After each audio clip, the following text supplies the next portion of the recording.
కొద్దిగా అధ్యక్ష అధ్యక్ష అధ్యక్ష కూర్చొని చెప్తాను అధ్యక్ష మన హరీష్ రావు గారికి గంట సమయం ఇచ్చినా కానీ హరీష్ రావు గారికి గంట సమయం ఇచ్చినా కానీ సమయం సరిపోలేదని అంటున్నారు అధ్యక్ష సార్ కూర్చో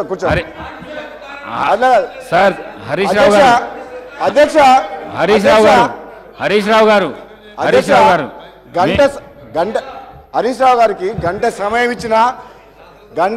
ఇచ్చినా ఆయన తృప్తిగా లేరు అధ్యక్ష. ఎందుకంటే వాళ్ళకు మన ఊళ్ళలో ఏమంటారు అధ్యక్ష, మేనమామ సాలు వచ్చిందంట అధ్యక్ష.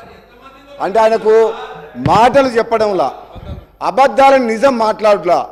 ఆ కేసీఆర్ గారు ట్రైనింగ్ మాత్రం కేసీఆర్ కుటుంబ సభ్యులకు మేనల్లునికి మాత్రం చాలా పోలికలు వచ్చినాయి అధ్యక్ష.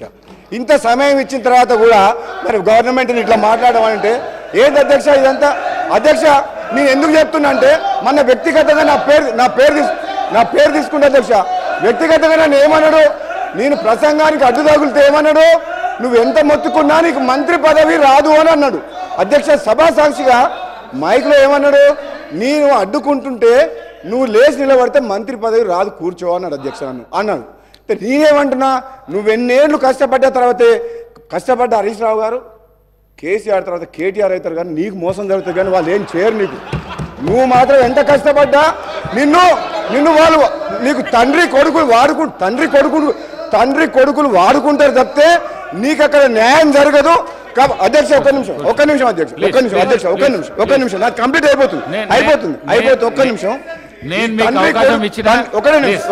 నన్ను ఒక మాట అధ్యక్ష, నాకు క్లారిఫికేషన్ ఇస్తున్నా.